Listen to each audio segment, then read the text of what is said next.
sociólogo Stalin Poveda Granobles. En Sin Amarres, le damos la bienvenida al invitado de hoy.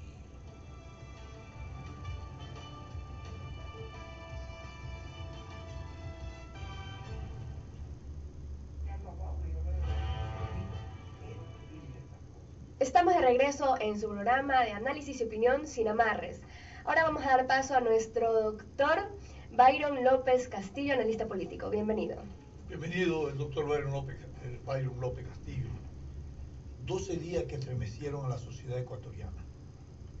En un minuto de inconductas sociales, de decisiones y toma del poder, y también de reivindicación de derechos a nivel de la resistencia, que se conjugaron con prácticas de violencia y de delincuencia. Con el doctor Byron López Castillo, el día de hoy, vamos a analizar después de estos hechos, cuáles son las consecuencias y afectaciones que ha traído a la estructura de un Estado de Derecho, a la institucionalidad, al valor democrático y al ejercicio del poder. Doctor, buenos días y bienvenido. Muy buenos días, señoras y señores. Usted hace bien la introducción a la programación de hoy día. Muchas gracias. Nos corresponde a quienes tenemos la alta calidad de ser amigos de la audiencia gentil de esta emisora tan prestigiosa, tratar a medida de nuestras capacidades de establecer no los hechos suscitados, porque ya los conocemos, tratar de ser intérpretes de qué fue lo que pasó, por qué pasó, y tratar de imponer alguna política para evitar que suceda en el futuro algo parecido. Con esta explicación previa me permito indicar lo siguiente. Los acontecimientos sufridos por el país que nos avergüenzan y nos aterrorizaron no fueron producto del azar. Es indudable que debemos destacar aquí que hay un antecedente para esto. En la Tacunga, el señor Ricardo Patiño, dirigente de Revolución Ciudadana, se dirigió a sus conmilitones en una asamblea que tuvo lugar en esta ciudad y criticándolos. Hace varios meses. Eso fue hace algunos meses, pero ya por ahí me refiero a él porque ahí parece que arranca esto. Dijo a sus conmilitones públicamente que había necesidad de salir a las calles, de quemar edificios, de asaltar instituciones públicas, de atacar a la prensa y que había que hacer una resistencia revolucionaria. Esto motivó que se lo enjuiciara y ahora está pues es prófugo y ha buscado asilo en México. Ese es un antecedente, porque todo lo que se produce en estos días ha sido debidamente planificado. Hemos estado acostumbrados a ver levantamientos populares, sí, fuertes, sí, pero no con la organización y con la orientación que tuvo este levantamiento que llevaron a cabo los indígenas. Los indígenas se levantan con un criterio positivo para ellos. Tienen derecho a protestar. El derecho a la resistencia consta en la Constitución, pero eso era motivo. Quiero hacer un análisis más adelante de lo que significa la resistencia, cómo debe ser entendida, porque en momento alguno resistencia es insubordinación, levantamiento del orden, quebrantamiento de la norma constitucional, atentar contra el régimen constitucional. Eso no es una resistencia. Eso es materia para mí, ojalá tenga tiempo de hacerlo en una próxima intervención en este programa. Pero los indígenas se levantaron con el propósito de protestar por la eliminación de los subsidios. Y ahí se produce lo que yo entiendo que es lo que hay que analizar. Se meten estas gentes que fueron deliberadamente puestas para crear este ambiente grave de desconcierto en el país. Y entonces viene el gran interrogante que yo me he hecho y le hace a todo el mundo que converse este tema. Quienes se infiltraron en estas manifestaciones, ¿lo hicieron a espaldas de los dirigentes indígenas? ¿Los indígenas y dirigentes sabían que estaban infiltrados? Esta es una gran pregunta, porque si ellos supieron, tienen que responder también por esa infiltración. Y si no supieron, fueron utilizados por estas gentes para lo que sucedió. Y una u otra cosa es sumamente grave cuando un movimiento político o social se levanta y es utilizado con fines proditorios. Ahí, doctor, quiero hacer un paréntesis. No le quiero interrumpir, pero es que usted va a abundar y enriquecer este análisis. Si no sabían los indígenas, le quiero recordar al país y a nosotros que el correísmo en la zona amazónica y centro de la sierra ganó prefecturas y muchas alcaldías. Y justamente en esas provincias estratégicas de convocatoria y de movilización lo hicieron estos representantes, alcaldes y prefectos, como también lo hicieron en Pichincha, que fue uno de las fortalezas para la movilización. Si lo sabían o no lo sabían, era claramente establecido que los representantes de esos gobiernos seccionales y de prefectura respondían a los intereses del expresidente Rafael Correa. Está bien lo que usted anota, porque los gritos que ellos lanzaban eran que se vaya Lenin, que renuncie Lenin. Ya cambiaron el aspecto de pedir que se derogue el decreto 883 para lanzar gritos de naturaleza que son de insubordinación y de quebrantamiento del orden constitucional. Esto es una gran inquietud que debe quedar para analizarse más a profundidad y sacar conclusiones si sabían o no sabían.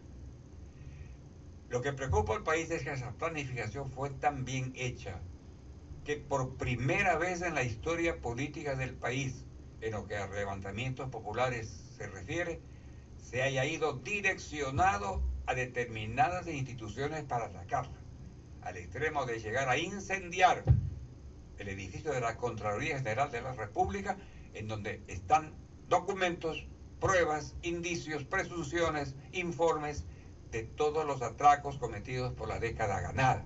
Esta fue una cuestión intencionalmente hecha, direccionada, para que desaparezcan esos documentos.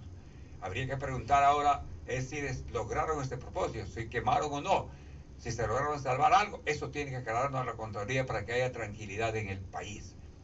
Irse a la Asamblea Nacional a querérsela tomar, querer llegar al Palacio Carondelet, rodearlo, atacar a la prensa a través de Teleamazonas y de Diario El Comercio, atacar a informadores de la comunicación social, exacto, petroleras, cuarteles policiales, fuentes militares, todo eso bien direccionado. Entonces no es una cuestión hecha al azar, ni producto solamente de aquí. Aquí hay una intervención que hay que aclararla bien y decirla bien de afuera. ¿Quiénes están ahí? Lo ha dicho ya el presidente de la República, ciertos elementos de la Fuerza Armada, lo han dicho que fueron elementos de la FARC y del gobierno de Maduro. Eso es muy grave para el país, que haya una intervención tan directa en nuestra política interna. Otro aspecto importante y que debe destacarse es qué pasó con la inteligencia militar. Porque si hace un mes y medio o 2 meses el señor Patiño dijo lo que dijo en la Tacunga, era necesario que la inteligencia militar y los medios de seguridad del país se hayan interesado en saber qué iba a pasar luego de esa intervención. Y me preocupa mucho es porque el que acaba de ser cambiado como comandante general de las Fuerzas Armadas, el Comando Conjunto, declara que hace tiempo la inteligencia militar fue totalmente desarticulada y que más de 2 años que había una intención de que eso desaparezca. ¿Para qué se creó la SENAIN? Entonces, otra pregunta importante: si las Fuerzas Armadas, lo ha dicho uno de sus altos jefes, sabía por qué no hicieron algo a tiempo, por qué no lo anunciaron, y si no querían anunciar, por qué no actuaron y por qué lo dicen recién ahora. Estamos en el porqué y le quiero poner un porqué.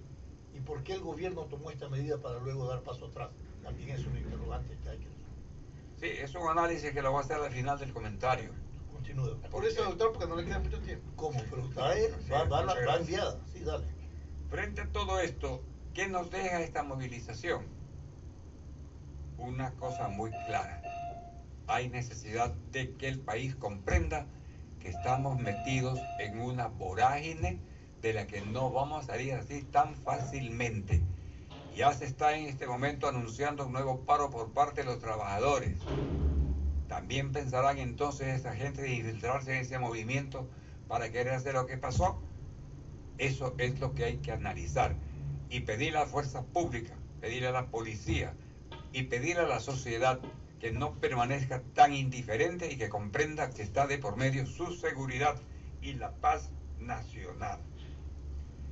Usted hizo una pregunta interesante: ¿el gobierno se vio obligado a dar marcha atrás? cuando el presidente dijo terminantemente: no voy a derogar el decreto 883, quienes fueron a las conversaciones futuras como consecuencia de el diálogo que provocó el presidente, insistieron en esa derogatoria y pidieron renuncias de ministros, totalmente ajeno al motivo de las conversaciones. El gobierno, para mi modo de pensar, actuó bastante fríamente en dos aspectos. Haber trasladado la sede del gobierno a Guayaquil fue una medida que fue muy inteligentemente hecha. ¿Quién la hizo? No interesa, el resultado estuvo a la vista. Vino acá porque el objetivo era derrocar al señor Moreno, siguiendo el ejemplo del señor Bucarán y del señor Maguate y del señor Gutiérrez. Gutiérrez tuvo que salir volando de la casa presidencial y treparse al vuelo en un helicóptero, así lo pintó la Gracia Popular. El señor Moreno no tenía, por razones obvias, esa posibilidad de salir en esa forma. Y todavía hay que evitar que eso se produzca, y se vino con su gobierno a Guayaquil, ciudad que por otro lado dio una demostración de un alto espíritu cívico y una defensa institucional muy grande que hay que destacarlo, y alguna vez lo haremos dedicando exclusivamente que el 9 de octubre de 1820 fue la gloriosa que anunciaba libertad. El 9 de octubre de 2019 ratificó ese anhelo de paz y de tranquilidad y de libertad que caracteriza a Guayaquil. En Guayaquil no sufrimos absolutamente nada. El resto del país sí, tanto Quito como otras ciudades del país. Entonces, con este criterio que me permito anunciar desde esta columna de opinión, con toda claridad lo que quiero exponer finalmente es lo siguiente: que no nos durmamos sobre los laureles, si acaso podemos usar esa frase, que estemos con el ojo avisor, que durmamos con el ojo abierto uno y cerrado el otro, porque las cosas no van a terminar aquí. Existe un plan desestabilizador, un afán de que se caiga este régimen, fundamentalmente para evitar que la justicia avance y llegue a determinar responsabilidades penales y a dictar orden de prisión, etcétera, contra quienes son autores materiales e intelectuales de sobornos, cohechos, peculados, coimas, asociaciones ilícitas, etcétera, etcétera, que está en manos de la justicia. Eso es lo que en definitiva se está buscando por parte de quienes se sienten afectados por los juicios que se están tramitando en su contra. Hay que respaldar a la justicia, pero al mismo tiempo hay que pedirle que tenga valentía, que tenga altura para juzgar oportunamente. Cuidado, a título de levantamientos se empiezan a diferir fechas para audiencias y a evitar en ciertos momentos que se produzca, o a propiciar que se produzcan en ciertos casos prescripciones de delitos que permiten la prescripción. Todo eso hay que exigir, que la justicia comprenda que juega un papel preponderante siempre, y más aún en este momento. Finalmente, ¿quiénes fueron los ganadores? Nadie. El país perdió el país todo: la paz, la tranquilidad, la seguridad. Se perdieron millones de dólares con la paralización de actividades en el país. Analistas con criterio correcto y claro opinan que se perdió más en esta paralización que con la eliminación de los subsidios. Y eso es muy grave, porque la parte económica no se puede levantar en 8 días, y no se puede levantar sino tomando ciertas medidas que ahora sí tienen que ser tomadas con bastante seguridad y frialdad para que puedan tener resultados positivos. Esa es mi manera de pensar en relación con este problema, y pidiéndole al país que comprenda que juntos debemos forjar el porvenir de la patria. Siempre digo yo una frase que no es mía, pero que me gustó decirla siempre: el Ecuador es un país corcho, no se hunde aunque quieran hundirlo, y ahora lo va a probar y lo está probando. De esto vamos a salir adelante, pero necesitamos unirnos todos, entender que primordialmente hay que unirse para luchar por la paz, por el imperio de la libertad, y juntos hacer un mejor país, para cumplir aquella frase que se dice todos los días, para dejar un país a nuestros hijos y a nuestros nietos. Eso es lo que debemos hacer. Muy bien. Doctor, país corcho, Usted ha concluido con algo importante. Pero ese país corcho, que siempre está flotando, significa que siempre está naufragando. Y allá no tenemos que llegar. Paz sin claudicación ni impunidad. Porque se ha dicho que lo que requería el país es la paz, pero la tenemos. Y luego, ¿hasta cuándo la sociedad en su conjunto, la gran mayoría de la sociedad, deja de ser vedor para transformarse en un actor de la resistencia para el ordenamiento y el respeto al valor institucional y al Estado de Derecho? Es una gran interrogante. Así es. Porque si no adoptamos este tipo de conducta, de comportamiento y de involucramiento, aparecen quienes dicen representarnos, cuando en el fondo representan otros intereses, y anarquizan el país y lo dejan realmente en terapia intensiva. Esto no podemos permitirlo, no puede continuar. Lo que viene, como dice el doctor, esto no ha terminado. Señores, hay advertencias a futuro, que se puede reeditar y con mayor intensidad, pero hoy están plenamente descubiertos quiénes son los cómplices, los encubridores, los intelectuales de todo este desastre y de todo este anarquismo que se provocó en el país, y deben de ser sancionados. Decíamos con Alcide en la mañana, han pedido los indígenas que no se criminalice la resistencia y que no se judicialicen los actos de los dirigentes indígenas, y al mismo tiempo piden que dejen en libertad a los delincuentes que ocasionaron todos los desastres dentro del movimiento y de ese momento.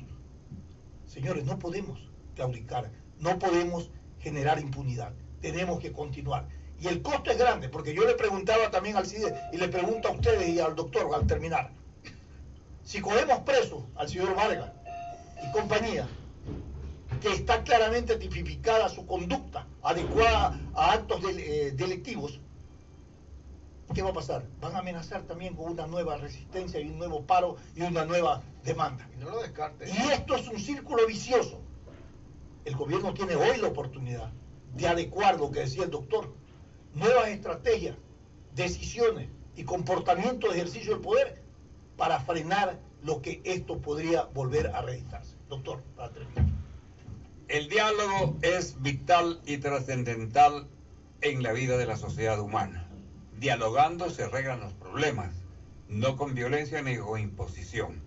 Un diálogo debe ser ahora sí se pediría un diálogo de carácter nacional, en que estén presentes todos los sectores del país, producción, comercio, obreros, trabajadores, políticos, etcétera, etcétera, toda la sociedad, para que haya un entendimiento de qué es lo que debe hacer esa sociedad, por una parte. Y por otra, con usted comparto plenamente. La justicia no podrá ser manipulada ni utilizada a título de dejar en la impunidad actos que son evidentemente punibles, y que más peligrosa es la impunidad que la corrupción. El propio delito. Así es. Doctor, entonces, yo creo que así es como debemos orientar a la opinión pública nacional. Muchísimas gracias por sus orientaciones, sus análisis, sus visiones, a consideración de todos y cada uno que han estado en sintonía de este programa, para que ustedes puedan discernir y definir con criterio lo que ha ocurrido en nuestro país. Gracias por haber estado con nosotros.